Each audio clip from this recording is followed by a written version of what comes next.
混在しているのがやっぱり世界じゃないかなと思うわけです。でエコロジーという問題を考えるときには非常にその調和の取れたパースペクティブを持つんではなくて、むしろそういう異質なものが混在する環境の中で生きていくような施策が必要なんじゃないかなと思うわけです。だから簡単に言ってしまうと、つまり風景としてのビジュアルの思想が異質なものも含む環境を生きる思想に今なり得るのかどうかっていうのをちょっとお聞きしてみたいと思います。ちょっとあまりに難しい質問ですので、今ちょっと通訳の方これからどうまとめていいんですかね。大丈夫ですかね。ちょっと難しい。There was a comment and a very difficult question from Mr. Saito, the assistant curator of the Yamaguchi Prefecture Museum. And first he said it was a very interesting and stimulating lecture. Then he appreciated very much for the issue of ecology, the comprehensive way of thinking that Geddes presented to us and introduced by you must be properly re-evaluated, and also this progression from a local point through town and cities, region, and to the world was another aspect that he was highly appreciative.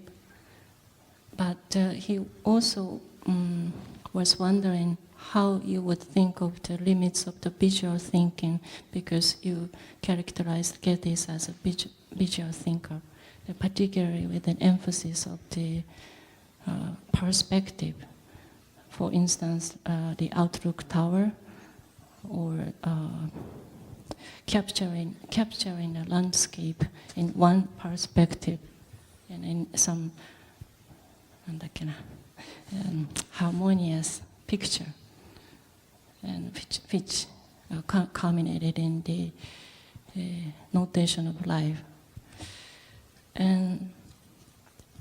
But Mr. Saito thinks when we think about the ecological issues in this current society, there are lots of things which cannot fit in with the harmonious picture, or like just from one perspective. So many things that we cannot understand or we cannot cope with. And so, in a way, he's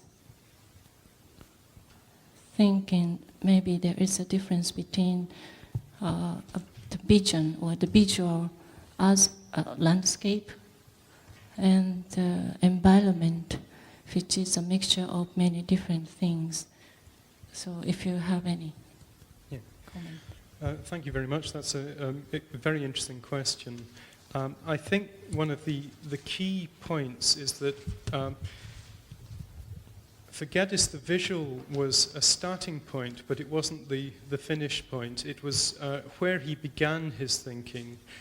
In addition, the notion of one perspective, I don't think is what Geddes would have seen the visual as. I think he would have seen it as a multiplicity of different perspectives. And furthermore, very often, Geddes's immediate interest in visual perception is always related to the use of abstract plans, the use of language, etc. The visual is his starting point because for Geddes it is a very immediate mode. Just as at the top of the Outlook Tower, one is able to see an actual city, perhaps Edinburgh, perhaps Montpellier. So one can see the city itself, one can see the region itself, but that is only the starting point. The other point I would make is that, in a sense, the notion in English of image is useful here because the image is directly related to the visual, but it then becomes the imagination. So the visual for Geddes is directly connected into a much, much wider field. But I would not like to imply for one moment that it was the only approach that Geddes valued. He valued the linguistic, he valued the interdisciplinary, essentially. So I think the point that has been made is a very good one because it reminds one that this is not the only medium of approach to ecological problems. But for Geddes, one of the most important visual images of all, had he been alive to see it, would have been the view of the Earth as a whole from the moon. That would have been for him a great piece of visual thinking. And I hope that that is of some use to Mr. Saito because I think he has opened up some very interesting and important issues. うまくまとめられないんですけれども、今、2、3のポイントをおっしゃっております。で、今の斉藤さんのご質問は大変、彼にとっても、意味のある質問だということでして、でまず最初にゲディスの場合に、視覚的なものというのは、あくまでもそれが終着点ではなくて出発点に過ぎないと考えるということで、それから一つのパースペクティブで捉えられるものという、印象を斉藤さんお受けになったということでお伝えしたわけですけれども、ゲディスの場合には、一つのパースペクティブというよりは、多様なパースペクティブがそこに含まれてくるようなものであると。それから、その確かにゲディスはその直接的な感覚の一つの機関としての視覚による感覚というものを重要視いたしましたけれども、常にその、ある抽象的なプランですとか、あるいは言語ですとか、そういうものとの関係で、そういうものとのつながりの中で、ビジョンというのを、その中で用いていくということを、おっしゃっていたと思います。それから何だったっけな。それからイメージという言葉は英語のイメージという言葉は、直接視覚に、連なるものでありますが、で同時にイマジネーションって想像力という言葉をも喚起するものでありまして、で今も言いましたけれども、その言語学的なものですとか、あるいは他の学際的な、捉え方ですとかで、そういうものを呼び込む一つの、概念と考えております。ちょっと後半私は頭がぼーっとして分からなくなってしまったので、なんかよろしいですか。月から見えるな。いいですかね。大体よろしいでしょうか。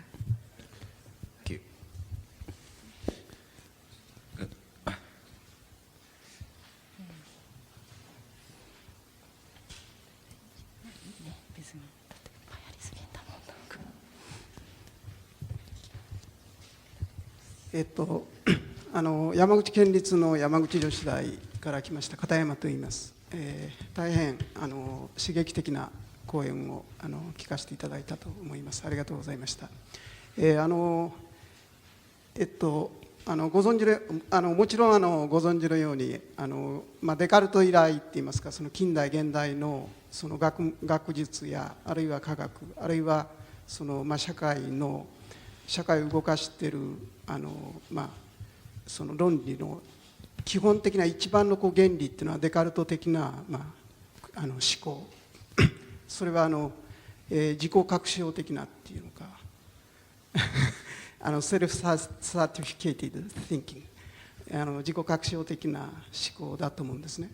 でその自己確証的な思考とビジュアル・ティンキングというものはですね、多分現代では相互補完的な形で、相互補完的な、自己確証的な思考の、あるいは原理的な思考の、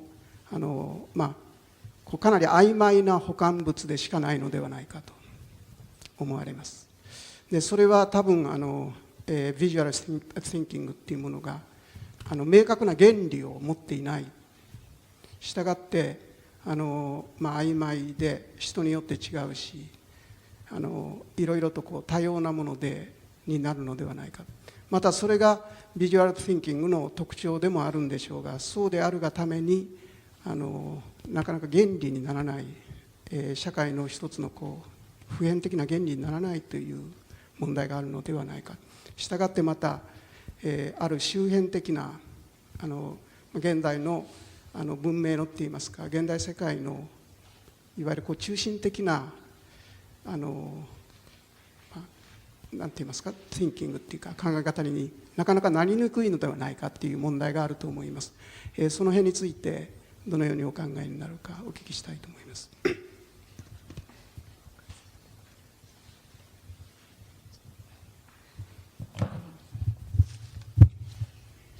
That is Mr. Katayama from Yamaguchi Women's University.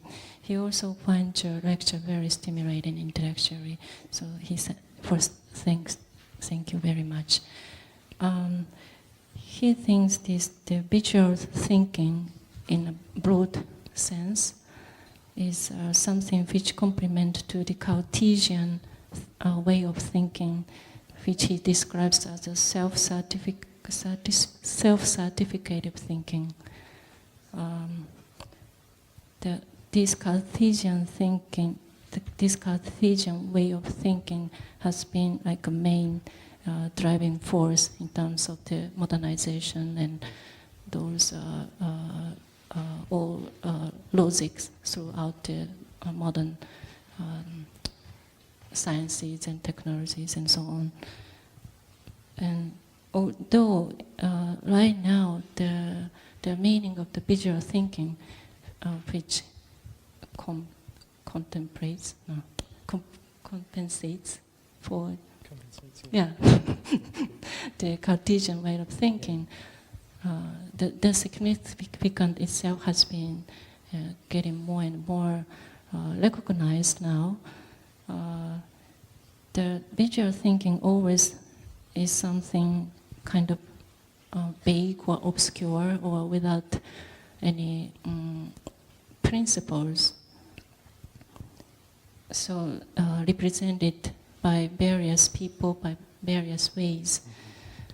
And that's why, even though it's so important, it has some difficulty getting to the status which really deserves right now. So if you have any comment of this problem. Yeah.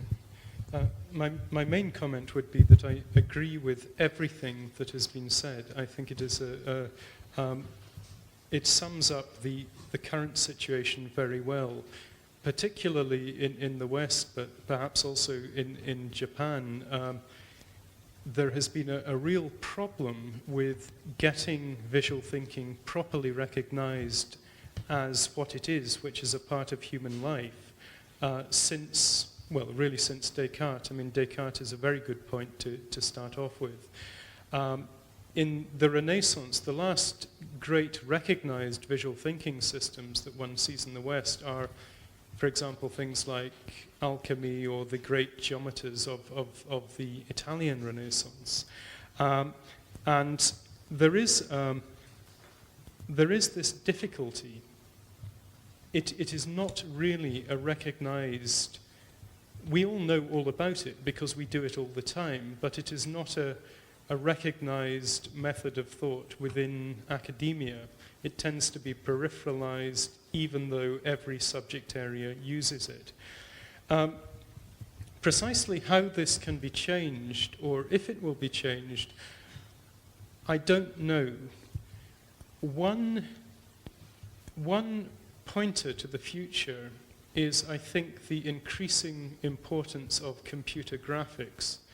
I think Patrick Geddes would have loved to work out his notation of life in a computer, because there you have the interaction of the graphical notation and the linguistic notation, and that's really what Geddes was doing there. So thank you for your question. Very good one. Did you say alchemy in Italian? Yeah. That's one example Yeah, of that the would, visual thinking. yeah, it Yeah. has a much more visual thinking in it. Yeah.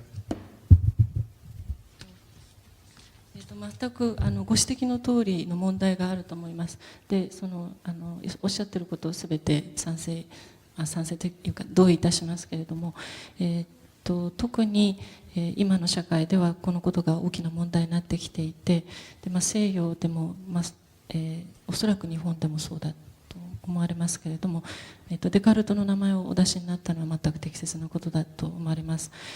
西洋の場合、おそらくルネサンスのイタリアルネサンスの錬金術などはある意味ではビジュアル・シンキングというのが非常に顕著な形で用いられた最後の例ではないか。でしかし確かに学問の領域でも、長いこと周辺に教えられてきた分野だと認識しております。で一つ、将来もしかしたらこういう形で、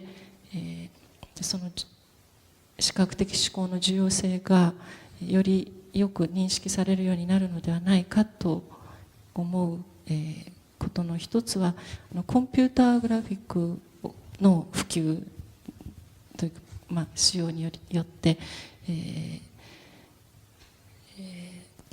図形的な形で表記を行うノーテーションと、でそれから言語による表記法とのコンビネーションというものがもっとはっきりとした形で出てくるかなとおっしゃってました。なんかある意味ではこういうビジュアルなものっていうのは曖昧であるがゆえにブレインストーミングのための道具にもなりうるわけで、やっぱりなんか考えていく上の出発点としての意味というのはあるんじゃないかという気がしますけども、どうもいろいろご質問いただきまして、それから片山先生一つだけ、マードさんが日本語の表記が漢字を使った表記法ですので、これに非常に感銘を受けられて、でアルファベットよりもこういう表記法というのはそれこそビジュアルな考え方をするのに、役に立つんではないかと繰り返しおっしゃってました。付け加えさせていただきます。時間ちょうど予定していました時間になりましたので、ちょっと休憩に入らせていただきたいと思います。どうもご清聴ありがとうございます。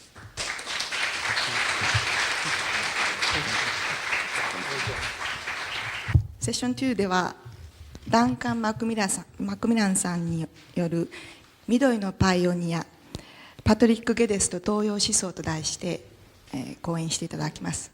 通訳は上野恵子が務めさせていただきます。お手元に翻訳原稿がもうあると思いますので、私のすることはそれを読むことですので、もし聞き取れる方がありましたらどうぞダンカンさんの英語に耳を澄まして聞いていただきたいと思います。ではよろしくお願いいたします。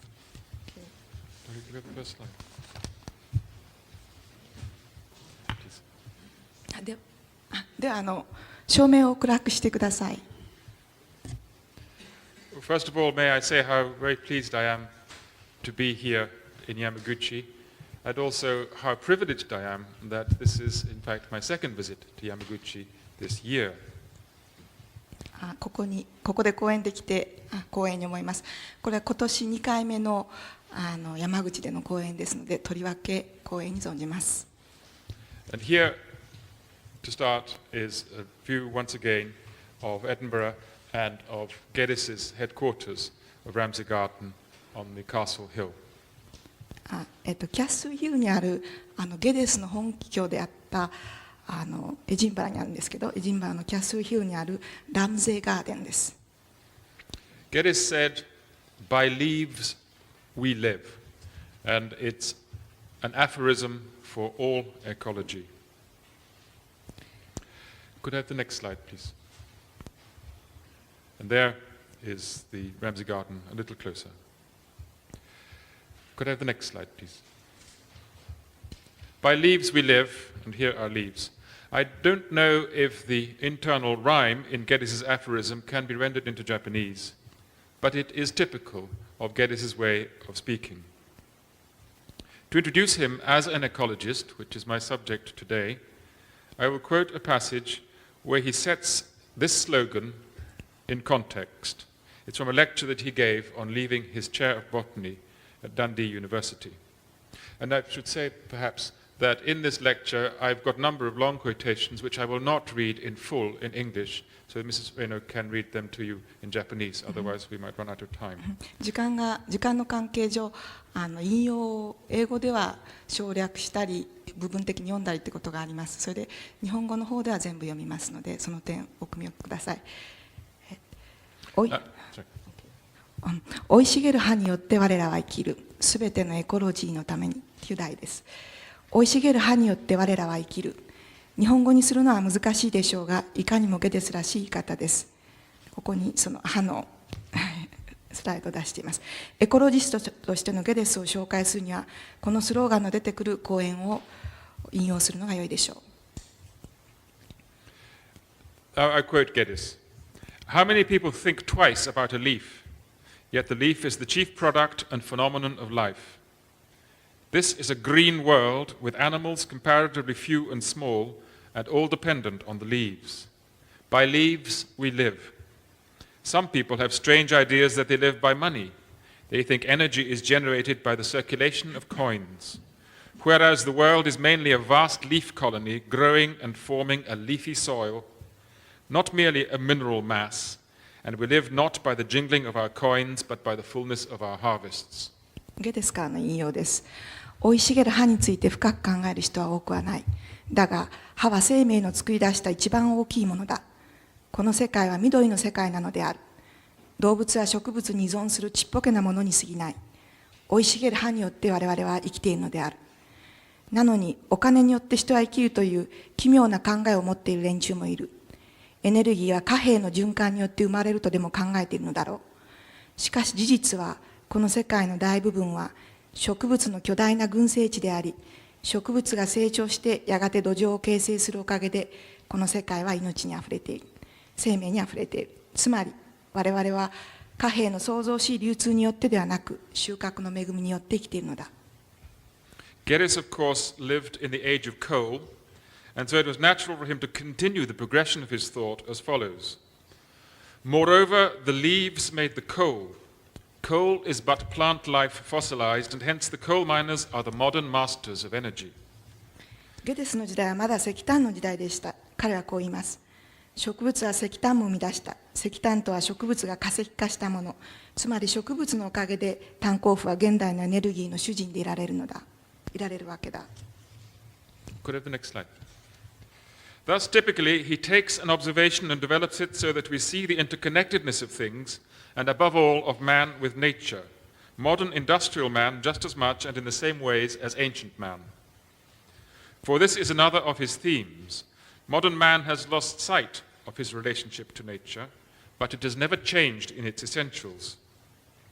Adapting the French pioneer of sociology, Le Play, Geddes posited the origin of all human productive and economic activity to a basic set of types interacting with nature.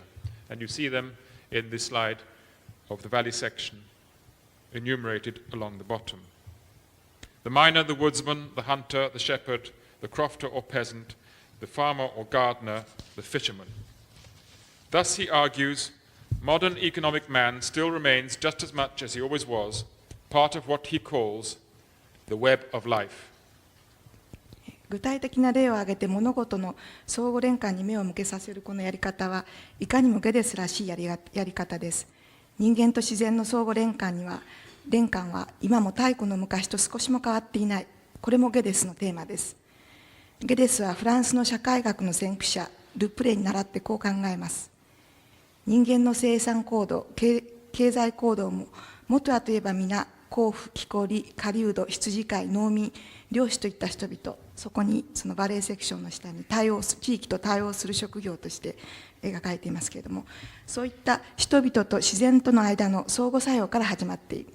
近代の経済体制に生きる人間も太古の人間と変わらず、生命の織りなす網目模様、Web of Life の一部であると。This is the basis of his approach to the city. It was not that the idea of the city was itself wrong, or is itself wrong.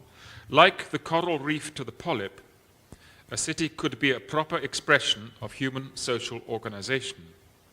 The problem was that modern cities failed to reflect the fundamental continuity of this web of life. That they did so was a reflection of a wider failure in the system of values by which society lived. It was recognition of this failure that underlay Geddes' ecological position. The main purpose of my paper will be to explore the philosophy of this position.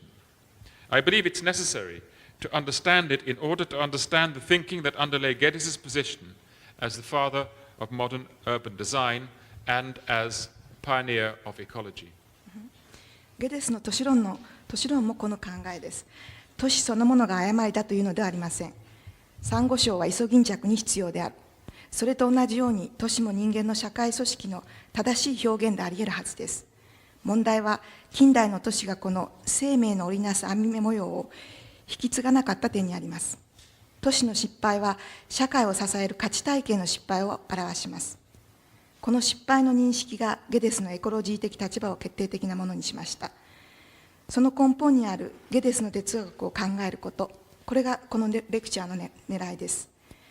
近代都市のデザインの父と呼ばれるゲデスを理解するには、またエコロジーのパイオニアとしてのゲデスを理解するには、この哲学を理解しておく必要があると思います。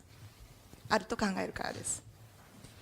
Geddes himself attributes this particular image of the web of life to Charles Darwin. But Helen Meller, in her biography of Geddes, writes of how he himself writes time and time again of the fact that there is a web of life which was becoming ever more complex with advances of culture and ever less likely to be understood by the fragmented perception produced by specialist knowledge. 生命の織りなす網目模様 Web of Life というイメージはダーウィンから取ったとゲデスは言いますが、単なる借り物ではありません。電気はこう語っています。ゲデスは Web of Life が存在するという事実を自分自身繰り返して書いている。文化の進展に伴ってこの Web of Life は複雑になりすぎ、断片化した知識では理解できなくなってしまった。未曾有の恩恵をもたらす20世紀の科学力を手にして、私たちは自分たちの行動のもたらす結果が分からなくなっていたのである。Could I have the next slide, please? You've seen the valley section before, but return to it because it is central. In that quotation, we see the whole of Geddes as an ecologist and the basis of his critique of the state of modern cities. His position depends in this, as in everything else he said and did, on a single central idea, his perception of the singleness of life. He constantly reiterates that we cannot understand life by taking it in disconnected parts, with our intellect, and subjecting them to minute scrutiny, as scientists are accustomed to do. By intellect alone, we cannot know life's indivisible unity. Here I will quote not Geddes, but the French philosopher, his friend and contemporary, Henri Bergson, and I will have more to say about that relationship later. ここにエコロジストとしてのゲデスの全体像が伺えます。どんな場合でも彼は生命が一つだということを強調します。科学者のような断片的な見方では生命はわからない。頭だけでは生命の統一性はわからないというのです。ゲデスと関係のあったフランスの哲学者アンリ・ベルクソンもこう言っています。I quote Bergson. Our thought, i.e. our intellect, in its purely logical form, is incapable of presenting the true nature of life, the full meaning of the evolutionary movement. Created by life in definite circumstances to act on definite things, how can it, intellect, embrace life of which it is only an emanation or an aspect. 私たちの思考は純粋に理論にとらわれている限り、生命とは何か、進化とは何かということを本当には思い浮かべることはできるのではないか。思考は生命が事物に働きかけるために生み出した産物に過ぎない。ならばどうして生命そのものを抱き込むことができよう。私たちは生き物を勝手な枠に押し込んだ無駄骨を折っている。どの枠もきつすぎて硬すぎるのだ。私たちの理屈は無生物を相手にしている間は自信満々であるけれども、いざ生命を相手にするとなるとおろおろする。理屈だけによった生物学上の発見などほとんどありはしないのではなかろうか。創造的進化からです。As Murdo has so persuasively shown us, Geddes was always a visual thinker. He presented his ideas in images, and his central image, the one to which he always returns and from which he almost invariably starts, is the valley section, and its socio-geographic expression, the region. The valley section is a microcosm of the central concept of man in environment, and explicitly of the city in its immediate physical environment. ゲデスは視覚的な思想家です。彼はバレエセクションというイメージをよりどころにして自分の考えを表現しようとしました。バレエセクションはつまり環境と不可分な人間や都市を表す縮図のようなものです。Geddes did not believe the adage that the best study of mankind is man. To study man alone would indeed perpetuate the error, and in his triad, folk, work, place, this is clear. Could I have the next slide, please? This is a view of Edinburgh painted by Alexander Naismith in 1824 with building in progress on, could you focus it, please? Building in progress on the right-hand side of the Royal Scottish Academy, the first art institution built in Scotland. So it's still very soft, no, okay, it should be sharper. もうちょっとフォーカスしてください。An image of folk, work, and place with significantly the work going on both of building and of art. さっきスライドの説明しますと、アレキサンダー・ナスミスによるプリンセス通りから見たエジンバラって1824年に描かれた絵ですけれども、スコットランドで最初の美術館であるロイヤル・スコティッシュ・アカデミーが建設されているこの手前の右の方の建物ですけど、それでここはその環境と調和して働いている人々というのを表しています。それで、ゲデスは人間を他のものから切り離して研究するのは間違っていると考えました。それはル・プレからインスピレーションを得た人々、仕事、場所という言い方を見ても明らかです。人間を考えるとき私たちはそれが誰なのか、何をする人なのか、またどこにいるのかを考慮しなければならないのです。これをゲデスは次のように説明しています。To understand man, you must take account of who he is, society, folk, what he does, work, action upon the environment, and where he is, place, environment. Geddes himself summarized it as follows. I'll just read the quotation. Our own lives are not only individual, but in intricate natural and human associations, and these in our respective regions of nature, our human homes and larger hives, be these village or town, are still fundamentally regional, and our achievements are adaptations to nature's order in its evolution at best, or else disharmonies, and to its and our loss accordingly. ちょっとさっき行き過ぎちゃったんですけど、我々の生命は単独ではなく自然的なものと人間的なものの複雑なつながりの中に存在する。地域の自然環境、住居、村や町の中でそれは地域に根ざしているのである。我々ができるのはもっぱら進化しつつある自然の秩序に順応することぐらいで、それがうまくいかないと不協和音を生み、自然の秩序の喪失をもたらすのがオチなのである。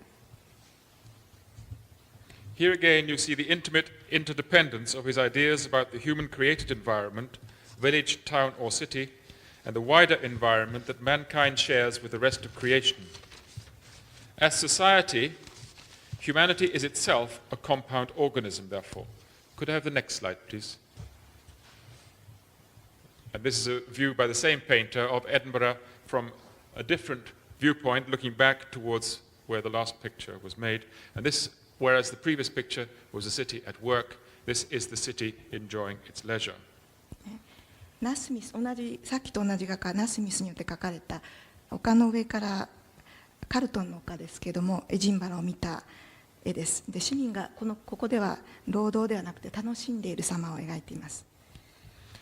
As society, humanity, as I said, is itself a compound organism, not just of individuals, but of their interactions with each other and with their environment. Society's impact on the environment could be disastrous, however. Geddes was quite clear about this. He already saw deforestation as a major ill. ここでも村町都市といった人工的な環境と他の生物とも一緒になったより広い環境との密接な相互依存を見て取ることができます。社会をなす人間はそれ自体が一つの複合体です。単に個々人が集まった複合体という意味でなく、人間と人間の間とまた環境との相互作用を伴う複合体です。とはいえ、社会が環境に与える影響は破壊的です。ゲデスはこの点をはっきり指摘し、いち早く森林の伐採を許しがたいこととみなしています。I quote Geddes, "Advancing civilization also clears the forests for its crops. It needs more and more wood, lumber for dwellings and for ships, for implements and weapons, but beyond all else for fuel. The forest seems for a long time limitless, and no one thinks of replanting. So man is even now disforesting the earth." 文明は森を裸にする。文明は住居や船舶、道具、武器、そして何にも増して燃料のために木材を必要とするのだ。森林は無尽蔵のように思って誰も植林を考えない。その結果、人類は地球を禿山にし続ける。この素晴らしい地中海地域もスペインからパレスチナまで長きにわたって森林破壊が進められてきた。森林が破壊されると雨はすぐ洪水になる。木が土壌を守っていれば水は土壌に吸収され岩盤に染み込む。山は巨大な貯水槽なのだ。ところが木がごっそり伐採されてしまうともはや土壌を守ってくれる根がない。でこぼこした地形のおかげで土壌が保たれる場合もあるが、まるで屋根を滑り落ちるように土壌の流れてしまった斜面をよく目にする。山々は裸にされ、巨大な貯水槽は干上がり、腐葉土は平地に流れ出してしまう。こうなると春の洪水の季節には大きな川や土や砂だけでなく砂利や石まで流してしまう。そして肥沃な平野は石だらけの荒れ地と化してしまうのだ。It is a vision of ecological disaster practically 100 years ago, and he continues the passage to show how agricultural land is washed away, harbors are blocked, marshes develop. The marshes breed mosquitoes, and it was the mosquitoes, he argues, that brought an end to the Roman Empire. So the greatest historical events have already long ago turned on the imbalance created unthinkingly by man in his attitude to nature. この後ゲデスは続けて、いかにして農地の土壌が流出して港が埋まり、沼地が広がったかを述べています。沼地では蚊が発生し、ゲデスの考えでは、この蚊こそがローマ帝国を滅ぼしたそうです。人類の無分別が引き起こした災いは、はるか昔のローマ帝国の滅亡でもはっきりしているのです。We now have knowledge and are witnesses to events that make the truth of this all the more urgent. It's no longer only the soil that is at risk from the destruction of the forests, but the very air we breathe. 現代の私たちはこれが他人事でないことを知っています。土壌だけでなく、私たちが呼吸している空気までが今や危機に瀕しているのですから。It would be easy, therefore, simply to adopt Geddes, green pioneer, into the contemporary context of impending ecological crisis. But it's not so simple. And if we were to do that, we would not only misrepresent him, we would also perhaps miss what it is that he does still have to offer us as we contemplate our own position of incipient ecological disaster. こうして見てくると、ゲデスを現代の緑のパイオニアとして祭り上げるのは簡単に思われるでしょう。だがそう簡単ではありません。そんなことをすればゲデスを誤解することになるし、せっかく彼が与えてくれるかもしれないものを失うことになります。In spite of his increasing topicality, Geddes has never been fully accepted into the mainstream of Western thought. It is notorious that he didn't publish the extended works that would have given academic authority to his ideas. And equally notoriously, he crossed without compunction the conventional boundaries of scholarship. But in fact, he was not a complex thinker who took with him to the grave a shelf of unwritten books. His main ideas are simple. Like a plant that spreads by rhizomes, they reach the light in all sorts of unexpected places, but bear a constant and recognizable relationship to their central root. ゲデスは取り上げられる機会は増えてきたものの、これまで西洋思想の主流に正しく受け入れられたことは一度もありません。ゲデスは膨大な量の論文を書いていたんですが、出版しませんでした。出版していたらアカデミックな権威を手に入れていたことでしょう。でもゲデスは学問の古臭い教会を平気でまたいできました。とはいえ彼は思想を秘密にするような複雑な思想家ではありません。彼の考えは実にシンプルでした。地下茎で広がる植物のように考えはあちこち意外な場所から顔を出しましたが、その元は同じなのです。His mission was passionate advocacy of a few powerful and lucid ideas, simple but of fundamental importance because of the wider context in which they are set. Far from being a peripheral, tangential thinker pursuing his own favorite idiosyncratic byways of Western thought, he picked up and expounded with a passion of urgency ideas inherent, even central to the Western tradition, which had been and have continued to be overlooked at our enduring peril. 明快で説得力に富んだ考えを情熱的に説くこと、これが彼の使命でした。彼の思想はシンプルですが、広い視野を備えているだけに重要です。彼の説いた思想は、実は西洋の思想、伝統の核心にあるもので、ただ危機の中で無視され続けてきただけなのです。To say this is to reflect the way in which Geddes must be understood intellectually in the framework of thought provided by the Scottish Enlightenment. It is a framework which has shaped much of Western thought, and its applications. Architecturally, its ideals were enshrined in Edinburgh's New Town, the 18th century construction of one of the greatest pieces of urban design in the West. You see it on the right-hand side of this slide. It presents a sophisticated view of human society which has philosophy at its heart. And in his painting, the painting here of the city, Naismith presents this idea literally by placing the tomb of David Hume on the central axis of his composition. This vision of the city has at its heart two ideas. That as an expression of human society, the city is itself a natural form of organization, and that relationship to nature should be part of the form of the city itself. There are very few points in the new town where you are out of sight of a landscaped garden or of nature itself in the form of the surrounding hills and sea. こんなことを言うのも、ゲデスがスコットランド啓蒙運動の文脈でどう理解されねばならぬか考え直す必要があるからです。この運動は実に実り多いものでした。その理想はエジンバラニュータウンのうちに姿をとっています。この絵の右手の方に描かれているそうですけど、西洋の都市デザインの最も優れたものの一つであるこの町は、一つの、それが後で出てきますけど、ヒュームのお墓がそこだそうです。一つの哲学を身につけた社会の在り方を見せてくれます。アレクサンダー・ナスミスはこの町を絵に描くとき、真ん中に哲学者デビッド・ヒュームの墓を持ってきました。これはそういう理想を文字通り表すためなのです。この町のデザインは2つの理想の上に立っています。すなわち第一に人間社会の表現として、町それ自体が有機体としての自然な形態を持っていること。第二に自然との関わりが町の形態の一部を成していることです。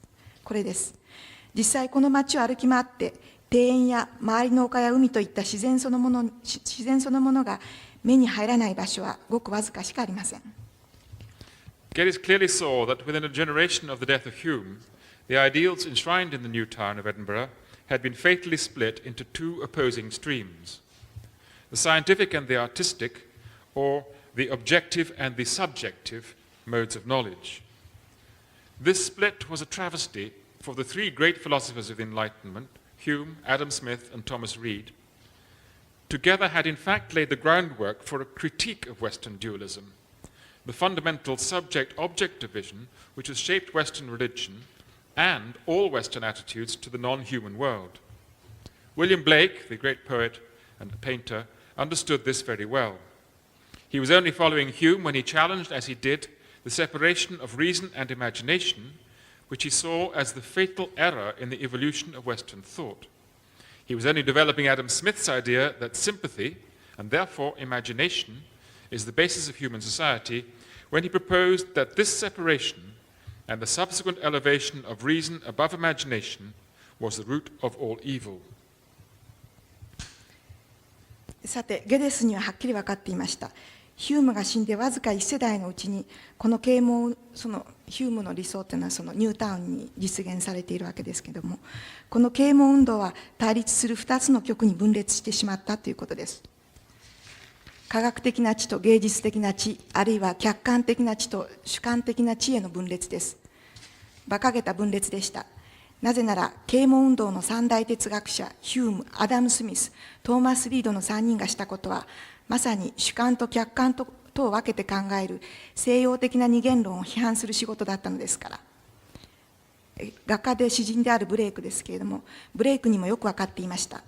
ブレイクは理性と想像力を分けることに反対し、これを西洋の思想進化の致命的な過ちとしましたが、それはヒュームの潜みに倣っているのです。またブレイクは理性を想像力の上に置こうとすることが諸悪の根源なのだと言いますが、これも実は共感と想像力が人間社会の基礎だというアダム・スミスの考えを発展させているのです。Bergson, the philosopher, understood this too when he wrote, "Instinct is sympathy. Intelligence will deliver us up more and more completely the secret of physical operations. Of life, it brings us no more than a translation in terms of inertia. But it is to the very inwardness of life that intuition, imagination, leads us." ベルグソンもやはり分かっていました。これは彼の創造的進化からの引用ですけれども、本能は共感である。確かに知性は物理的な作用の秘密をいつか完全に解明してくれるだろう。だが生命については無生物の用語に翻訳するだけだ。それに対し直感が私たちを導いていくのはまさに生命の内翼なのである。Bergson also understood the role of the Enlightenment philosophers in this, and I think specifically of Hume in this remark which follows. Would the idea ever have occurred to us to doubt this absolute value of our knowledge if philosophy had not shown us what contradictions our speculation meets, what deadlocks it ends in? 思うにベルクソンは啓蒙哲学者の役割、とりわけヒュームの役割についてちゃんと分かっていたのでしょう。ベルクソンはこうも言っています。同じく創造的進化からですが、哲学は我々の思辨がどんな矛盾にぶつかり、どんな袋小路に行き着くか示してくれた。もしこのことがなかったら、我々はそうした自分たちの認識に絶対的な価値があるかどうかなどと疑ってみようともしなかっただろう。I cite Bergson here because the reintegration of intuition into the fundamental epistemics of empiricism, as for Geddes, his passionate desire to bring about reintegration of our knowledge of life with our experience of life, was the goal of much of his writing, and in particular of his book, Evolution Créatrice. This is the book in which the relationship between Geddes and Bergson can be seen most clearly. To understand this is to allow us to see that Geddes too belongs in the tradition of radical Scottish empiricism. His argument is that the separation of the world and our experience of it into subject and object is the root of our ills. It underlies the prevailing relationship between ourselves and our environment, which is one of exploiter and exploited, whereas in truth it should be one of mutual dependence. ここでベルクソンを引用したのは、経験論に直感を取り戻させることがベルクソンのゴールだったからです。それは生命について知識と経験を再統合するというゲデスの願いと熱い願いと同じでした。二人の関係を一番よく表しているのもこの創造的進化という著作です。だからゲデスもまたラディカルなスコットランド経験論の伝統に属していたわけです。諸悪の根源は世界と経験が主観と客観に分けられていることにあるというのがゲデスの論点だったのですから。私たちと環境との関係が搾取するものとされるものという関係になっているもとには、こうした主客の分裂がある。本当は相互関係でなければならないのに。Thus, though as for Hume, mankind was Geddes' central focus, and the amelioration of the human condition his only objective, he saw that even to understand society, one must take into account not just human nature, but nature in the widest sense.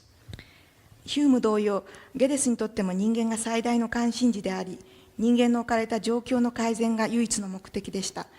が、ここからも分かるように、社会を理解するには人間の本性だけではダメで、もっと広い意味での自然も考慮しなければならないとゲデスは考えていました。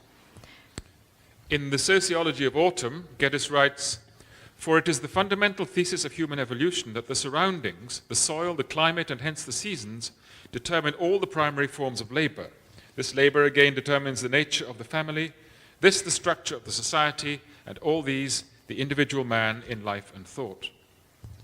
土壌や気候、季節といった環境が労働の在り方を決定し、この労働が今度は家族の在り方を決定し、この家族の本性がさらに社会の構造を決定し、こうしてこれらすべてが人間一人一人の生き方や考え方を決定する。これが人類の進化の基本テーゼというものである。His definition of ecological reflected this idea of mutual dependence. It was, he said, consistent with the understanding and conservation of nature and life in evolution, and hence towards their, mankind's, own better development and survival. But in contrast to this, in our approach to ecology, the relationship of organism to environment, we had made the fatal error of perpetuating the intellectual habit of seeing things separately. こうした相互依存という考え方を貫くこと、これがゲデスがエコロジカルであることについて与えた定義です。エコロジカルであるとは、進化する自然と生命を理解し、守るのにふさわしいこと、したがってまた人類自身の発展と存続に目を向けることなのです。なのに我々は環境と生命体の関係を問題にしながら、物事を分裂して捉えるという頭でっかちな癖を温存してきました。これは致命的な過ちであるとゲデスは言います。Geddes wrote, "The environment and the organism are the two great phenomenal interests arousing our observation. So we have tended to observe them apart. Thus, geography on one side and natural history on the other. This is enough for taxonomy and paleontology, but not for ecology." 環境と生物は我々の観察を引きつける二大現象である。そこで我々はこれを別々に観察する傾向があった。一方に地理学、他方に博物学というわけである。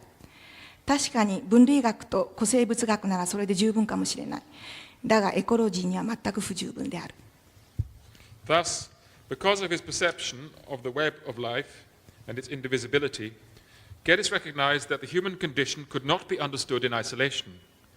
It stemmed from nature and returned to it. Could I have the next slide, please? But the idea of progress, driven by the pursuit of merely material wealth, the idea which had shaped modern cities in all their hideous, polluted disorder, depended upon a concept of wealth derived from the reductive objectification of the world. It was not illuminated by any intuitive or imaginative sense of value. It separated man from nature.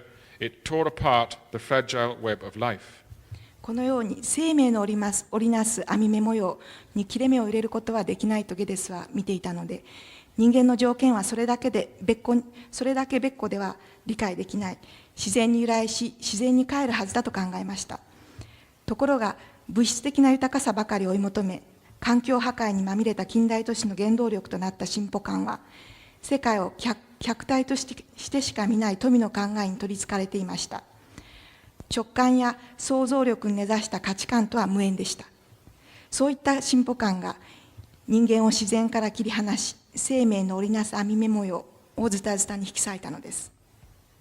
This is a drawing by Muirhead Bone, done in 1911 and closely linked to Geddes' first city exhibitions of the bleach works in Glasgow, the first manufactory in the world of chemical bleach and its poisonous waste heap, and incidentally the tallest factory chimney in Europe at the time.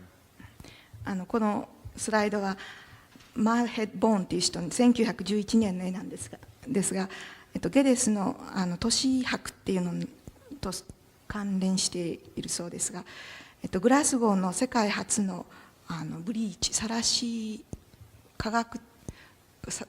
工場っていうんですか、ですからその郊外のイメージです。Here is an account of this kind of progress in a striking passage from Geddes' writing, and certainly of a kind to resonate with modern ecological concerns. It's from his book Cities and Evolution.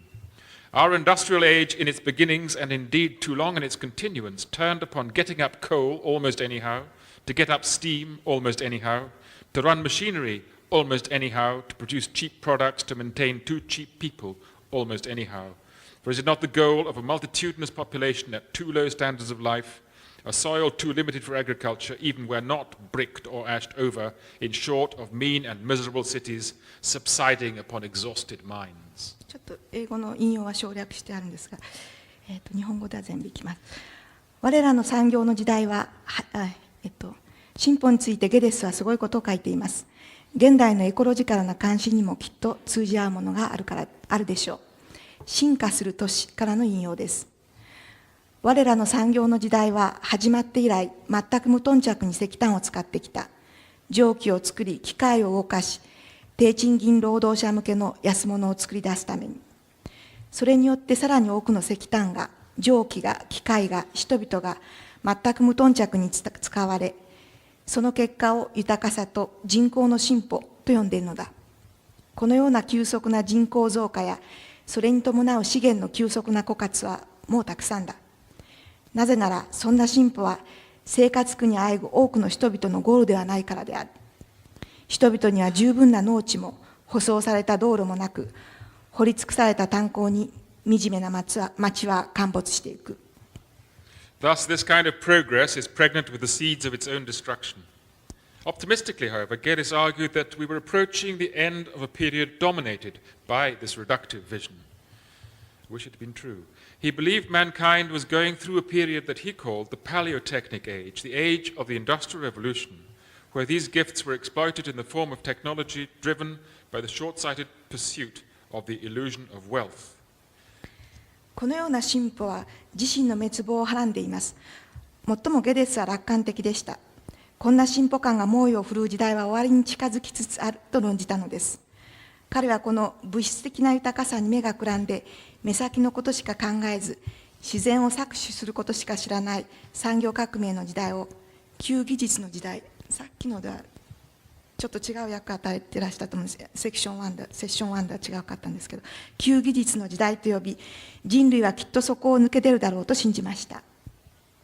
He wrote, "The Paleotechnic mind, whether of boards of directors or workers' unions, has been too much interested in increasing or in sharing commercial proceeds, and too little in that of maximizing physical efficiency and economy all through." ゲデスの引用です。旧技術時代の人々は経営陣であろうと組合であろうと増収や分配に気を取られすぎていて、労働の効率や節約には全く興味を持たない。こう言っています。In contrast, as a student of human nature and a son of the Enlightenment, Geddes saw progress not as the pursuit of material wealth, but as the amelioration of life through reflective thought and by the fulfillment of human gifts. The result would be, he hoped, the Neotechnic age, where these human gifts, properly ordered, would lead to the exploitation of resources controlled by a sense of value that would rise above the material. 反対に、啓蒙運動の申し子たるゲデスにとって、進歩とは物質的な豊かさの追求ではなく、人間の知恵と可能性を花開かせ、生活を改善することでした。そうすれば、物質を超えた新たな価値観の下で、資源利用を行う新技術の時代がやってくるだろうとゲデスは期待したのです。We can look back to Scotland and the Enlightenment again for a moment and consider something that Hume's successor, Thomas Reid, said about progress, or in his word, improvement. Upon his own mind, a man may make great improvements in acquiring the treasures of useful knowledge, the habits of skill in the arts, the habits of wisdom, prudence, self-command, and every other virtue. It is the constitution of nature that such qualities as exalt and dignify human nature are to be acquired by proper exertions, and by a contrary conduct such qualities as debase it below the condition of brutes. ここでスコットランドとその啓蒙運動に少し戻って、ヒュームの後継者であるトーマス・リードの向上という進歩観を振り返ってみましょう。リードの引用ですが、人は有用な知識を獲得し、技能を身につけ、知恵と配慮、自制、その他あらゆる徳を学んで、自らの精神を向上させることができる。適切な努力をすれば、人間本性を高める性質が獲得され、その反対に流されれば、獣に劣る性質が獲得される。これが自然の定めというものである。Here we see Thomas Reid's idea of progress rendered as improvement in qualitative human terms, i.e. its improvement in moral, aesthetic, and not merely material fields. このようにリードは人間の性質向上として進歩を考えます。つまり単に物質的な次元ではなく、道徳的、神秘的な次元での進歩のことを向上と呼んでいるのです。Geddes' vision was certainly one of improvement, not progress. But to understand it, we have to understand how he saw it in terms of evolution. He took a post-Darwinian view of evolution. Could I have the next slide, please? Characterized not by the blind struggle of irreducible self-interest, but by cooperation and altruism and the willing subordination of the individual to the interest of the species.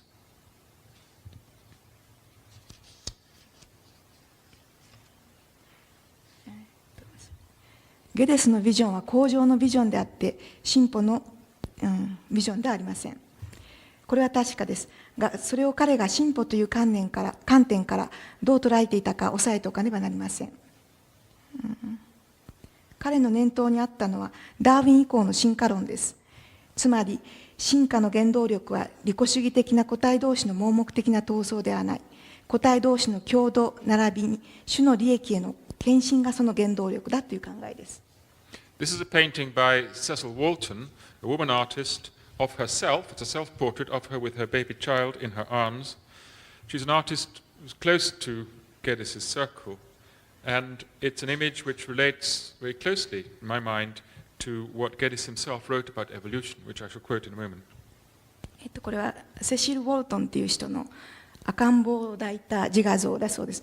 で、ゲデスのサークルに近かった人で、母性について描いている。で、その今彼が引用した進化っていう引用をよく表していると思います。イメージをよく表していると思います。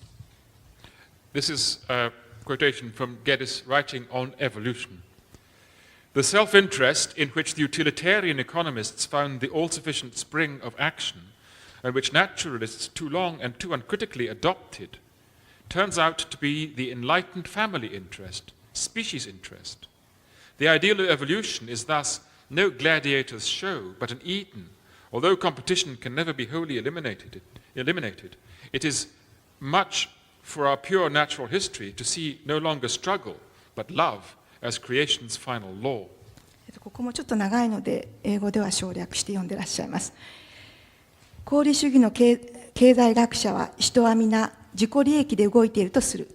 こんな経済学のたわごとを自然研究に携わる者が無批判に受け入れてあまりに久しい。ところが自己利益というのは実は家族の利益であり、種の利益のことであることが分かってきた。以前は個体間の食物獲得競争が強調され、両性間の共同、あるいは社会的な共同の持つ重要性は久しく軽視されてきた。そのもとは種の機能にとって一番重要なのは栄養摂取であるという混乱した考えにある。だが実は軽視されていた種のための自己犠牲こそ哺乳類を作り出し、ついで哺乳類のさまざまな本能を進歩へ向かわせたものなのである。親は次第にこの面倒を負い、社会性や共同性は次第に顕著になっていく。こうしたサバイバルが一番うまくいくのは、愛情や自己犠牲、社会的絆、さまざまな共同がある場合である。このことはもっと注目されてよい。自分だけ生き残ろうとする戦いが種を進歩させるなどといった古典経済学的な仮説も今やじわじわ退潮しつつあるのだから。進化のモデルは剣闘士の戦いのショーではない。エデンの園なのだ。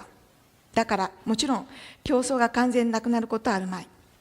だが我々の純粋な博物学にとっては戦いではなく創造の究極の掟としての愛を見るだけで十分なのだ。進化から。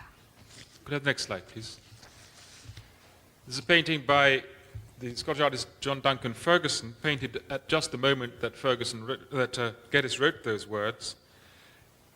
Ferguson called his picture in French les U, inventing a word EU, which is the prefix to Geddes's word, which Murdo discussed with you, utopia, a happy place. And here you see the naked inhabitants of that happy place dancing in their happiness. いいですか。J.D. ファーガソンっていう人の、絵で、さっきの、セッション1で出てきた幸福の地っていうところの、そこから取られた幸福の地の住人っていう題で、理想郷で自然のままで裸で暮らす人類を表しています。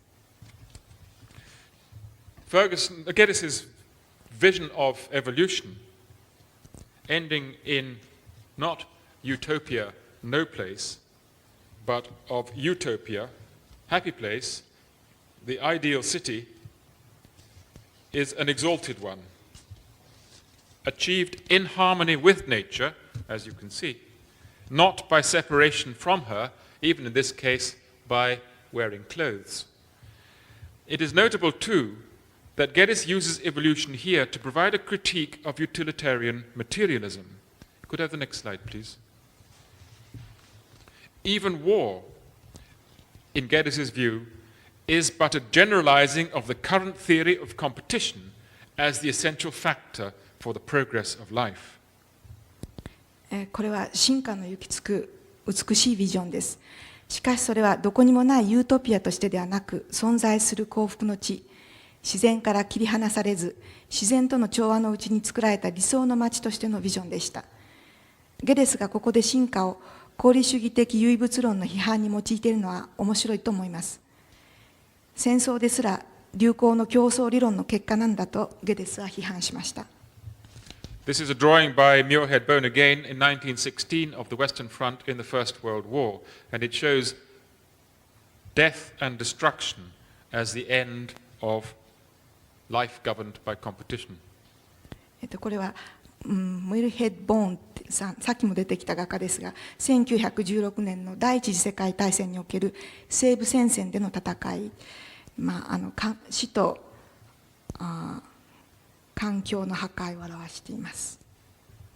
The sticks mark the graves of soldiers who have died fighting for the useless pile of stones which was once a farmhouse on the horizon. 見えてるのが死んだ兵士たちの墓碑で、戦ってとってもどうしようもないような石の部屋と場所を取るために戦って死んだ人たちだそうです。In contrast, Geddes's view of evolution entails a teleology, a goal for evolution.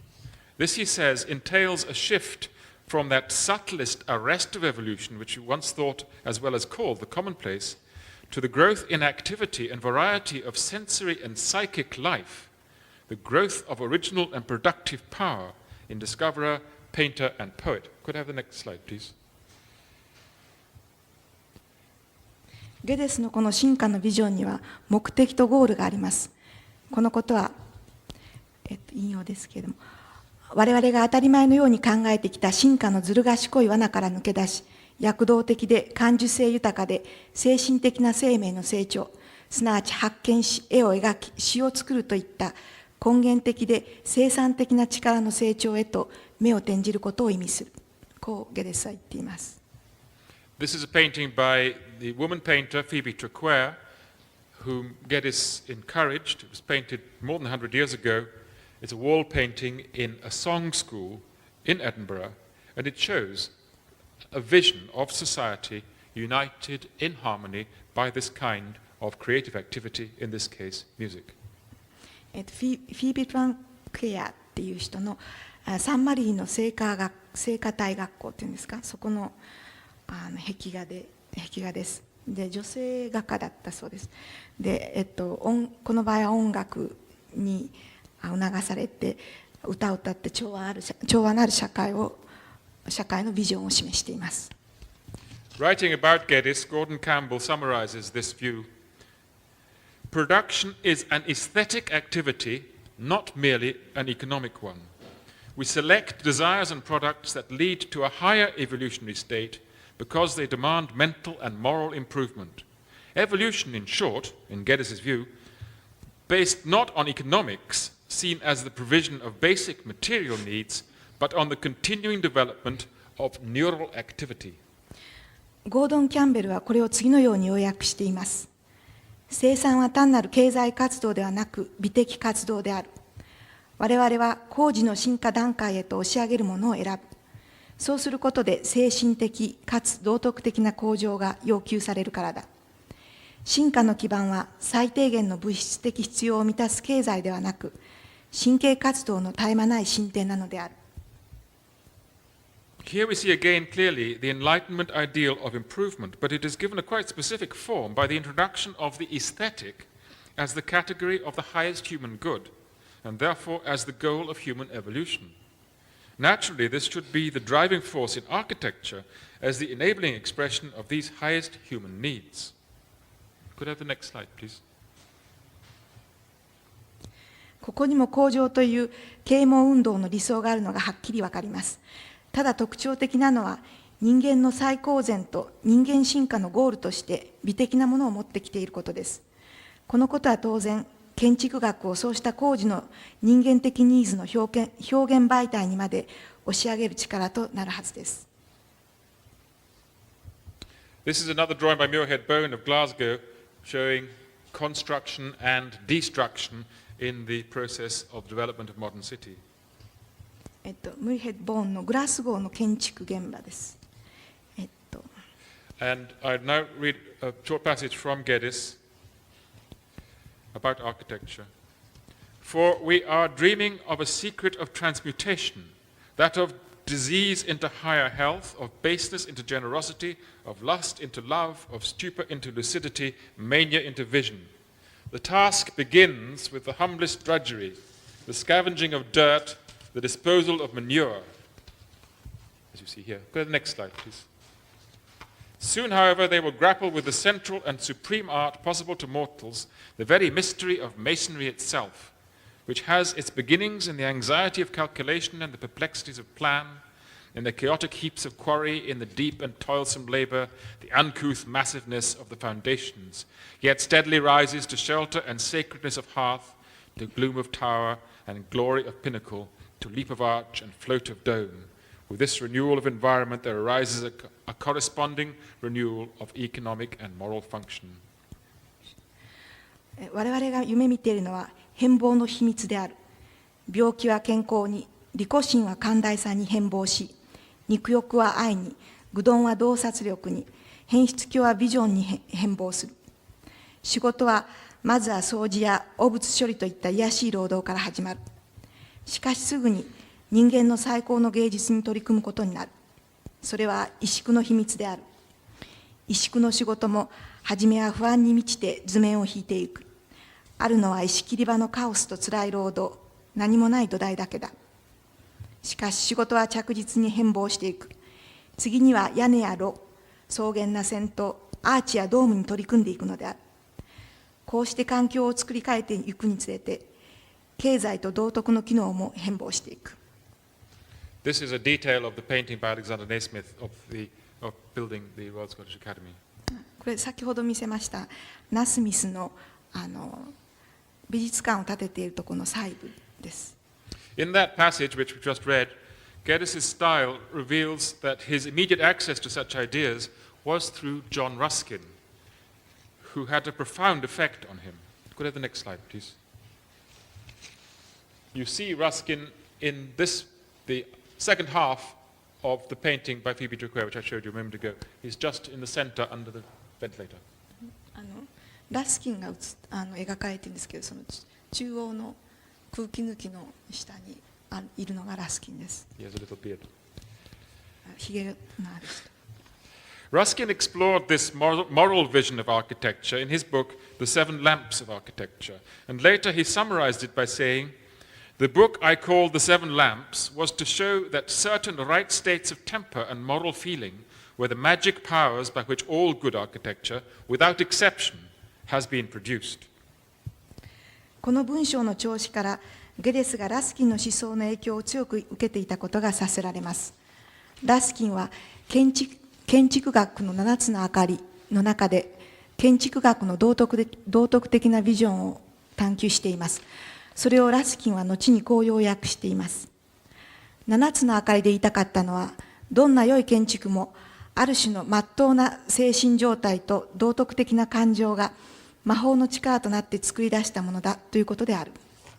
Ruskin's theory of value depended on the idea of intrinsic worth. This is how he put it in a book, The Crown of Wild Olive. That the wealth of nations as of men consists in substance, not ciphers, and that the real good of all work and of all commerce depends on the final intrinsic worth of the thing you make or get by it. ラスキンは物にはそれ自身の内在的な価値があると考えました。それを野生オリーブの冠の中でこんなふうに言っています。This idea of value, sorry. 国の豊かさ、人間の豊かさは数字のうちにではなく物のうちにある。労働や商業が本当に良いものになるかどうかは、物から最終的にどんな内的な価値を作り出し、また獲得できるかにかかっている。This idea of value in turn depends on feeling. I quote Ruskin again, the ennobling difference between one man and another, between one animal and another, is precisely in this, that one feels more than another. この価値観の基礎にあるのは物事の感じ方です。またラスキンですが、ある人や動物が他に勝っているとすれば、その違いはただ感じ取る能力の大きさという点にしかない。Ruskin further developed this idea to argue that as taste is the discriminating function of feeling, taste in turn is the basis of morality. Taste, I quote him again, taste is not only a part and an index of morality, it is the only morality. Tell me what you like, and I will tell you what you are. ラスキンはさらに進んで、物事を区別する感覚の働きは好き嫌いなのだから、結局好き嫌いが道徳性の基礎であると言います。好き嫌いは道徳の一部や指標などではない。好き嫌いのみが道徳性なのである。何が好きか私に言ってみたまえ。あなたがどんな人間か当ててあげよう。Thus, aesthetics is not a matter of peripheral private delectation, it is central to our system of values. And so Professor Okutsu's department is at the center of Yamaguchi University, not at the edge. It follows that aesthetics must shape our attitude to our environment. As we have seen, Geddes himself follows to argue that emotion, feeling, itself is the driving force of evolution in the higher animals. Thus, aesthetics has a central place in evolution itself. このように好き嫌いは個人的好みではなく、私たちの価値観の中核をなします。環境に形を与えるのも、環境への態度を形成するのも、それは美学でなければならないのです。ですから、奥津教授のセクションは、山口大学の端っこにあるのではなくて、センターにあるとおっしゃっています。しかし、エコロジーは実のところ、啓蒙主義の始まりまで遡ります。道徳は理性にではなく、感じ方に基づくとしたのは啓蒙主義です。この流派の創始者、フランシス・ハチスンが美的道徳と道徳感覚をイコールでつないだのです。ゲデスの最大の功績は、発展するポスト啓蒙主義の歴史の中にラスキンを置き入れたことでしょう。その仲立ちとなったのがアーチバルト・アリスンであり、トマス・カーライルでしたが、これについてはここでは立ち入りません。You run ahead of me there. Sorry. This may all seem far-fetched and a long way from ecology, but it goes back right to the beginning of the Enlightenment, to the origins of the theory of moral sense. The idea that morality depends on feeling, not reason, and to the equation made by the founding father of the moral sense school, the philosopher Francis Hutcheson, his equation of aesthetic and moral sensibility. What Geddes has done is to replace Ruskin where he belongs in the history of the development of post-Enlightenment thought. The intermediaries are Archibald Allison and Thomas Carlyle, but that's another story. 私が先に言ってしまったので失礼しました。でも今の英語がよくお分かりになったと思うんです。By thus uniting Ruskin with empirical scientists, Could I have the next slide, please? Like Darwin, who you see here painted by John Duncan in Ramsay Lodge, Geddes' headquarters. But thus uniting Ruskin with empirical scientists like Darwin and Huxley, who is one of Geddes' teachers from whom he derived the basis of his revision of Darwin's theory of evolution, Geddes has recombined the two streams of Enlightenment thought, the empirical analytical, which had become and reduced to the utilitarian scientific, on the one hand, and the intuitive aesthetic, which had become the isolated province of the arts, and also of women. And that too is another story, but one in which Geddes played an important part. Recognition of the union of these two streams of thought, indeed the impossibility of their division, lay at the center of the philosophical achievement of the Enlightenment. あの絵はジョン・ダンカンが描いたもので、ゲデスの本拠であったラムゼイロッジの壁画に描かれているダーウィンです。このようにゲデスはラスキンをダーウィンや自分の先生のハックスレーといった経験主義的な科学者と結びつけました。それは啓蒙主義思想の二大潮流を結びつけることだったのです。当時経験主義的で分析的な流れは功利主義的な科学主義になったというか、成り下がったとおっしゃって、科学主義になり、直感的で美学的な流れは芸術と女性の領域になってしまっていました。ゲデスは女性についてもいろいろおっしゃっているそうなんですが、ここでは触れません。この2つをゲデスは改めて結びつけたのです。これら2つが切っても切れないことを認めたのが啓蒙主義の哲学的な最大の成果です。Here we can return again for a moment to Geddes' relationship with Bergson. Bergson was heir to the empirical tradition, although he's in France. It was rooted originally in Scotland, but in its popular impact in Britain, it had been overwhelmed by the pseudo-empiricism of Mill and Bentham, or left to the moral aesthetic arguments of Ruskin and those who followed him, notably William Morris and the leaders of the arts and crafts movement. ここで再びゲデスとベルクソンの関係を振り返ってみましょう。ベルクソンはもちろんフランスの哲学者ですけれども、ベルクソンはスコットランドに根ざす経験論の伝統を受け継いでいます。この伝統はしかし、英国ではミルやベンサムのエセ経験論に圧倒され、広くインパクトを与えるには至りませんでした。ただ、ラスキンとその信奉者たちの道徳美学だけがそれを受け継いだのです。この中にゲデスをはじめ、ウィリアム・モリスや美術工芸運動のリーダーたちがいました。Particularly in Evolution Créatrice, Bergson's discussion of time was among his most important extensions of the agenda of empirical thought. For our experience of time, or as he expressed it in the French word durée, focuses precisely that inextricable interdependence, or in another key Bergsonian term, interpenetration of subjective and objective experience. Geddes adopted this to make it the unifying factor of all life.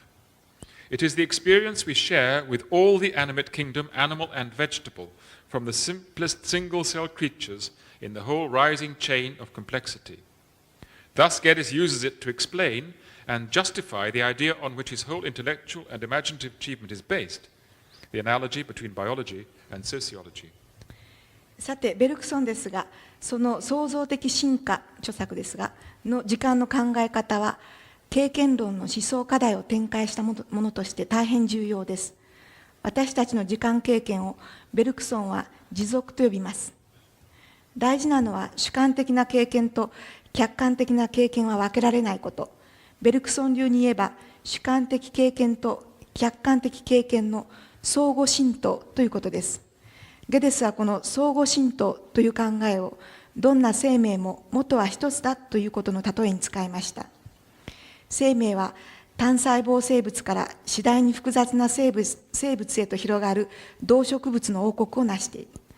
この王国と我々が共有している経験が相互浸透なのです。ゲデスはこの例えを用いて生物学と社会学との間には類比的な関係があると主張しました。これは彼の仕事全体の基礎にある考えです。Particularly, I quote Geddes again. Particularly significant from the biological viewpoint is the importance of time, as of the years and seasons, even months, years and days, and also on the larger scale, as with the rings of trees. And here then, conveniently arises as common to all life, from simplest and briefest to highest and longest, Monsieur Bergson's conception of durée. 英語ではちょっと省略しています。生物学的観点から見て特に面白いのは時間の重要性である。これすいません、ゲデスからの引用です。過ぎゆく年月や季節、あるいは木々の年輪のように大きなスケールの時間。年輪は木々の経てきた年月や季節をくっきりと刻み込む。貝殻や魚の鱗にも成長の記録が刻まれる。高等動物や人間ならいくつかの主要な時期が生命曲線を描く。人間の社会的な生命が世代交代で描き出されるのも同じである。とすれば、単純で儚い生命から複雑で長生きする生命に至るまで、全生命に共通するものが見えてくる。それはベルクソン氏言うところの持続という概念に他ならない。Could I have the next slide, please? Geddes also adopted Bergson's idea of rhythm. This is a painting also by J.D. Ferguson, which is called Rhythm, painted in Paris in 1911, exactly the moment in Paris that Picasso and Braque were doing equally radical things under the direct influence of Bergson. これはJ.D. ファーガソンという人の1911年に書かれたリズムっていう作品なんですが、この人はピカソとかブラックとかのと一緒にいた人で、こういう人たちはベルクソンの影響を直接に受けている。If I may say also, Ferguson's picture of rhythm is a picture of Eve, but Eve not presented as she is traditionally in Christian iconography as the temptress who is wrongly taking the apple, but as the giver of knowledge, strongly and rightly taking the apple of knowledge, which in this case, of course, in the context of Bergson, is knowledge governed by intuition. これはキリスト教的な考えでずっと言われてきているイブが誘惑者として間違って、そそのかされて取ったリンゴっていうイメージとは違って、断固として意図してリンゴを取って、で知識って知恵っていうものを人間に与えるために断固としてリンゴを取った。でそれはその知恵っていうのは女性に表されている直感っていうものと分裂していない知恵だって言っています。Rhythm for Bergson is the active experience of the sympathetic resonance of the élan vital, the life force in all things which drives evolution. It is an idea akin to Adam Smith's sympathy, but it is more instinctual and more all-embracing. It is also, incidentally, the principal function of art to allow us to experience it. Could I have the next slide, please? Rhythm is clearly important in music, poetry and the dance, but Bergson meant in all the arts. Here is an image of dance by David Wilkie from the age of the Enlightenment.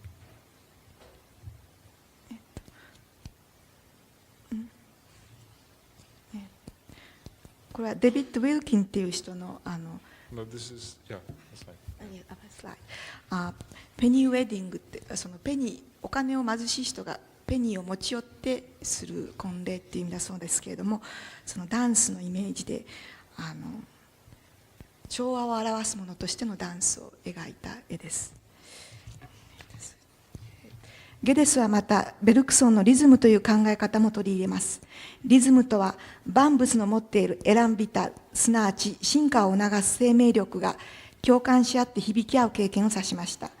アダム・スミスの共感に似ていますが、もっと本能的で広い概念です。ちなみに芸術の主要機能はまさにこの経験を与える点にあります。音楽、詩、ダンスにおけるリズムの重要性は言うまでもないことですが、ベルクソンにとってこれは全芸術に当てはまるのです。Geddes characteristically incorporated rhythm into his vision of the unity of life, and as such it is the leitmotif of a poetic outburst at the end of his book Evolution, which was written only a couple of years after the Bergson's Evolution Créatrice. ゲデスはいかにも彼らしく生命の統一性というビジョンにリズムを取り込みました。ゲデスの著書「進化」は詩情豊かに締めくくられていますが、その主題になっているのがリズムなのです。その進化はベルグソンの主語、ベルグソンのごめんなさい、創造的進化の出版から2年後に出版されています。I quote from Geddes: "The kinship of elephant and coney, or rabbit, are thus reinterpreted no longer as for the early Darwinians as so many machine-like combinations of innumerable variations externally selected from among yet more innumerable ones, nor even among a more limited number of ancestral possibilities, but as so many forms thrown from the rhythmic oscillation of the loom of life. This single and simple rhythm of metabolisms goes on into compound and recompounding rhythms." これもちょっと省略していらっしゃいます。象とウサギとの間にあるつながりは、初期のダーウィン主義者が誤って考えたように、無数のパターンから選び出して機械的に組み合わせたようなものではない。むしろそれは生命の機織り機がリズミカルに織り出すパターンのようなものだ。単純な一つの代謝リズムが次第に複雑なリズムになっていく。まるで振り子の重りが描き出す線画のように。このように生命の取るさまざまな形は、まさに互いに調和的な仕方で統合されているからこそ、互いに独特なものとして区別されるのである。こうして生命の恐ろしく多様な着物が内側から紡ぎ出され、織られ、形をとっていく。それは次第に変幻自在となっていくが、その実にシンプルなのである。But the theme of Bergson's Evolution Créatrice that links him most decisively to Hume and Reid is his account of the interplay of intellect with instinct and intuition. The two latter are the functions of the mind that reflect the élan vital in all of us. I quoted earlier Bergson's statement that in contrast to intellect, it is to the very inwardness of life that intuition leads us. Following closely Bergson's mechanistic view of the intellect, characteristically, Geddes identifies the distinction between intellect and intuition with the difference between what he calls rustic and urban thought. Could I have the next slide, please? Rustic thought is superior because it is based in experience, learnt through durée, shared with the plants and animals, and it is intuitive.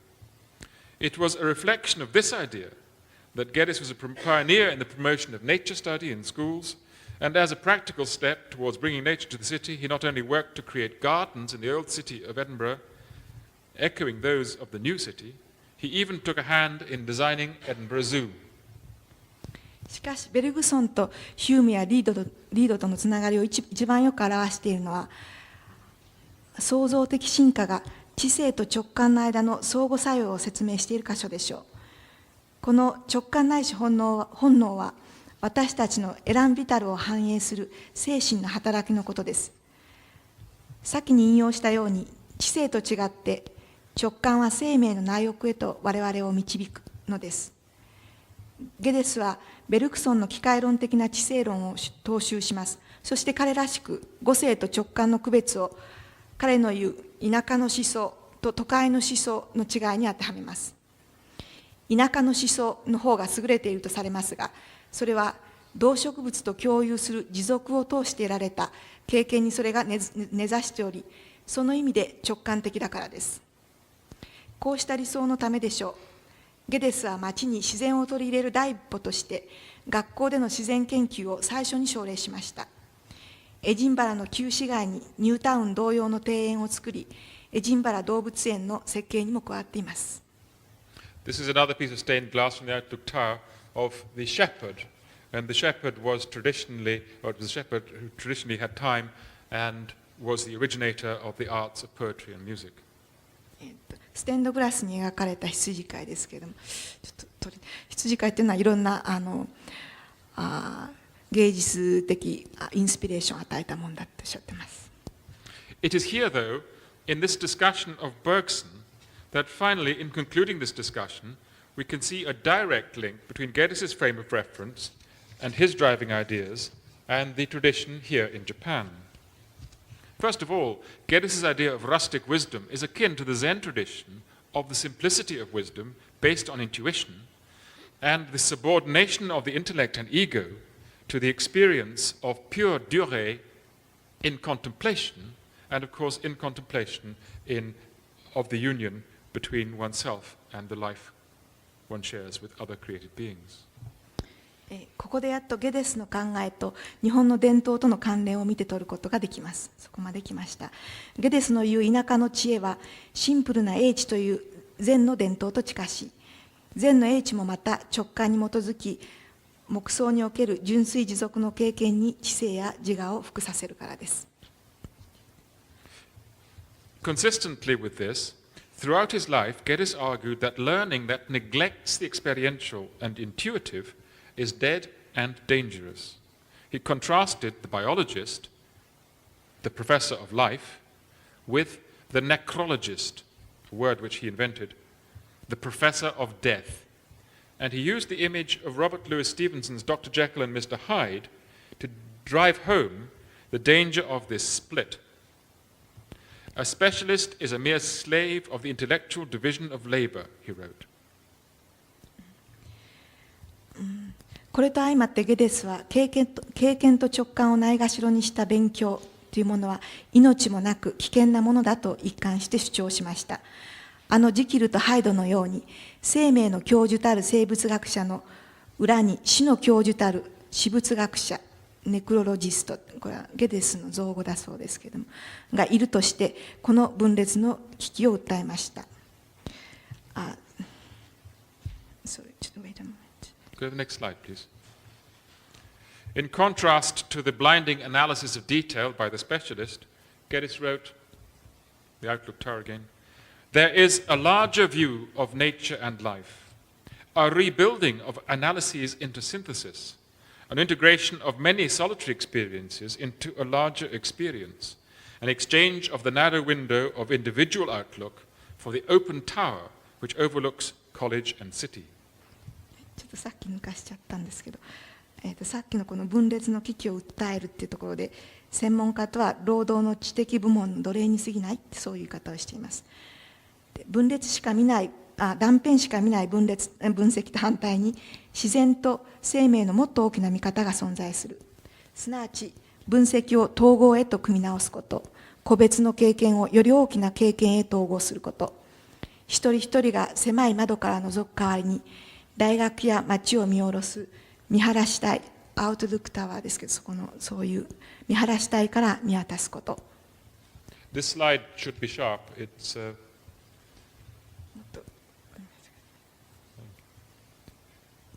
In this discussion, art continues to have a central place.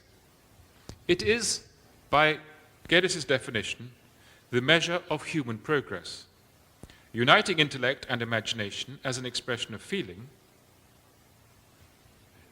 It is the driving force of evolution and the realization of the most complex activity of the mind.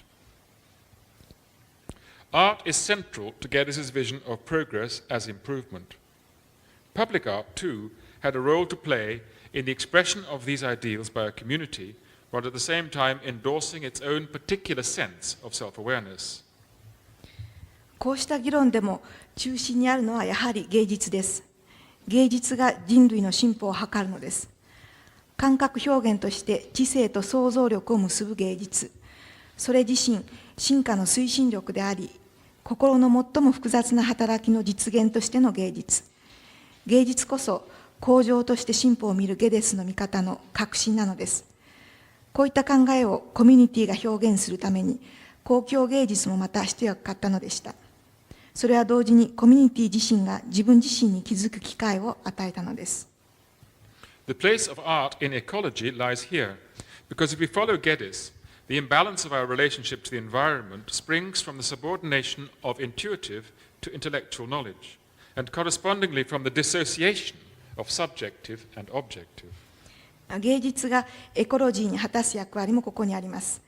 ゲデスによれば、私たちと環境とのギクシャクした関係は、直感を知識に従属させ、主観と客観とを分離してしまうことから生じるのですから。Could I have the next slide, please? There was also another contemporary practical truth in Geddes' reflection on the role of art. For here in Japan especially, we may reflect that it was through Japanese art that the actual identity of subjective and objective, and recognition of the indivisibility of time and space, decisively entered the Western consciousness. It's a painting by James Whistler, who was the pioneer of this Japanese-inspired vision of the world. Unfortunately, Ruskin did not understand Whistler, but it was Whistler's interpretation of Japanese art that first presented to a Western audience the fundamental simplicity of this kind of intuitive, holistic vision. He saw that it was possible to describe experience not in terms of the measured subdivisions of space and time, nor from the necessarily artificial standpoint of the distinction between subject and object, the experience separate from the person experiencing it, but in terms of the indivisible continuity of the time and space we share. Before Bergson, Whistler's nocturnes are already images of durée, while Monet's water lilies reintegrate the subjective and objective. これは今から出てきますウィスラーっていう人の、テムズ川の夜景っていう絵です。でその日本の芸術っていうのを紹介するのに功績のあった人です。こういう絵でそれを表した人です。ゲデスの芸術思想にはこの現代の現実に当たっていることがもう一つあります。というのもここ日本でならよくわかると思うのですが、主観と客観は本当は同じもので、時間と空間も分けられないという考えが西洋に入ってきたのは、まさに日本の芸術を通してだったからです。ラスキンには残念ながら理解されませんでしたが、画家でウィスラーという人がいます。この人が日本美術を解釈したおかげで、この種の直感的な全体感を持つ根源的なシンプルさが初めて西洋に紹介されたのです。ウィスラーは経験を描写するのは十分可能だと考えました。別個に計測可能な時間と空間を分けて考えるのではなく、また経験と経験するもの、ないし主観と客観というどのみち人為的でしかない区別も考えない。ただ私たちが共有している時間と空間の不可分な連続を考えること。そうすれば経験を描写できると考えたのです。ベルクソンよりも早くウィスラーの作品夜景はすでに持続のイメージを表現していました。そしてモネも作品水線で客観と主体を再統合するのです。There are two direct homages to Japan in this painting. You see in the calligraphic form in the foreground and the seal form on the far right. あそこに印鑑が押してあるそうです。もう一つすいません、取れませんでした。If this all seems a long way from ecology or even urban design, it is not. Whistler demonstrates visually what Geddes shows us, the singleness of vision necessary for our survival, and that will not be achieved by the analyses of science alone, a well-scissored chaos of interesting details, in Geddes' phrase. こういったことがエコロジーやましてや都市デザインとは無関係だとお考えでしたらそれは違います。ウィスラーはゲデスが言おうとした生き残るために必要なビジョンはただ一つしかないということを絵画で表現したのです。面白いサーブを持ったカオスを断片に切り分けるような科学的分析ではこんなことはできません。Experience and knowledge intuitively acquired are essential. And I quote Geddes, "For among the initiates of necrology, he and he only, and hardly even he, who has first gathered flowers with Proserpine in her native valleys, may ever return to a fuller spring with her in the open world again and woodlands." これもゲデスからの引用ですが、ちょっと英語ではカットしていらっしゃいます。なぜなら私物学、さっき出てきた言葉ですが、私物学に加わろうとする者あまたある中、春の女神プロセルピナと共に彼女の渓谷で花を摘んだことのある者だけがかろうじて春に彼女と共にこの開かれた世界に戻れるからである。そうでない者たちは暗い影に住む。そこでは愛は愚か、生命の奇跡と想像力も死に絶え、あるのは死体置き場と納骨堂でのやむことのない労働だけ。そこここを切り離し、防腐処置を施し、そうやってもせいぜい朽ちゆく宝物をかき集めるのがオチなのだ。Could I have the next slide, please? Here's a Monet painting of water lilies. And the next slide. And Monet's garden with water lilies and Japanese bridge. モネの水仙、これはモネの庭で、あれは日本の橋だそうです。And could I have the next slide, please? And so, Geddes writes in Life and Its Science, the physical sciences, their associated industrial evolution, have created a disorder they are powerless to reorganize. We must agree with Geddes here, and the rest of his message is quite clear. また生命と科学では次のように述べています。物理科学と産業の進歩は自分で元に戻せない混乱を生み出した。これには私たちも同意せざるを得ないでしょう。この後に続くゲデスのメッセージはもうはっきりしています。Here is a contemporary work by sculptor Eduardo Paolozzi of the artist as Hephaestus, the first artist, an image which consciously seeks to reunite art and science in an image which looks as though it has been assembled with effort. これはエドワード・トロッティっていう人の、現代の人ですけれども、人類最初のアーティスト、ちょっと名前取れなかったね、その神話上のそういう人を描いたものです。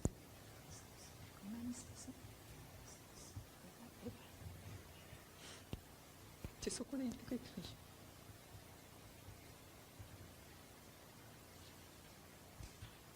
ょ。ヘパイストス。ヘパイストスですか。ごめんなさい。それをギリシャの神様だそうですけど、それを描いたもので芸術と科学の再統合を表しているそうです。It's an image which resonates with what Murder was saying about myth and the way in which it is essential to use our imaginations in order to achieve the reunion of these things. そういう科学と芸術の再統合を表すために作られた作品です。Whether this is an image of Neotechnic man, I don't know. Whether the Neotechnic age is any closer, we may doubt. But surely we must, for our survival, seek to be, as Geddes wrote, rejuvenated, aroused, enlivened by a fresh vision, the literal fresh eye of art, and that of science also. The vital coordination of these two eyes is the characteristic of the Neotechnic order. Thank you.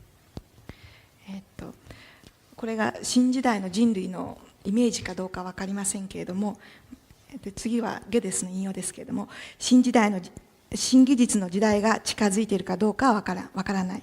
しかしそれでもなお我々は自分たちの生き残りのために生き返らせられ、奮い立たせられるように求めなければならない。新鮮なビジョン、新鮮な芸術の目によって、そしてまた新鮮な科学の目によって、芸術と科学という2つの目の生き生きした共同作業こそ新技術時代の特徴なのだから。以上です。ありがとうございました。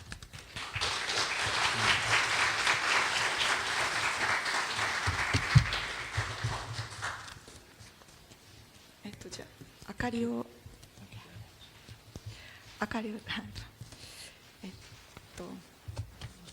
ここの司会もやりますか。はい。以上ですけれども、何かご質問ありませんか。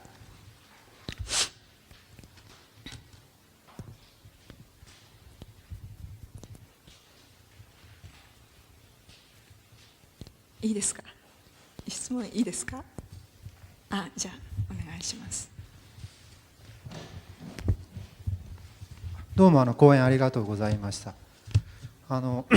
仏教の思想の中には三千草木四海成仏ということで山も川も草も木もみんな人間と同じような命が宿ってで次の世には生まれ変わるのでお互いに大事にし合わないといけないという思想があります。でそういうことで自然を今まで見てきましたけれどそれに対応するような、ゲテスが生きた時代にそういう思想があるかどうか聞きたいと思います。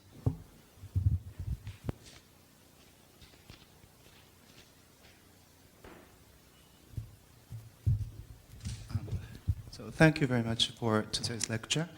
And his question is,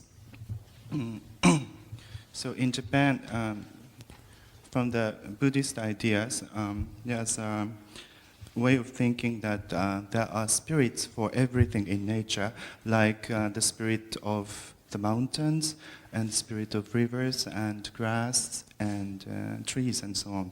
And so there's a way of thinking here that we should cherish the beings in nature. So we should love each other. We should love things in nature and we will be loved by nature and so on. So that kind of way of thinking, did it exist in the age of Geddes in Scotland? So any similar way of thinking? I think that, I'm sure it's a very precise analogy, and I'm very pleased to have it made, that what Geddes, and not Geddes alone, as I quoted others, was arguing really was that is an essential recognition, whether one does it in the context of religion or of philosophy, imaginative recognition of our shared existence. The phrase that I used when I was talking was that of Western dualism, that everything in the West is in a paired opposition, man and God, man and nature, body and soul. Whereas what is being argued here is that that should not be perceived as an opposition, but a sharing of identity and a community of spirit with the created world.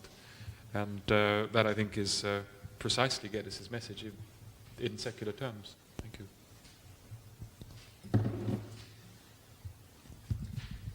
はい、実はそういう仏教の考え方は全くそのゲデスとその人今引用した人たちの考え方に匹敵してすると思います。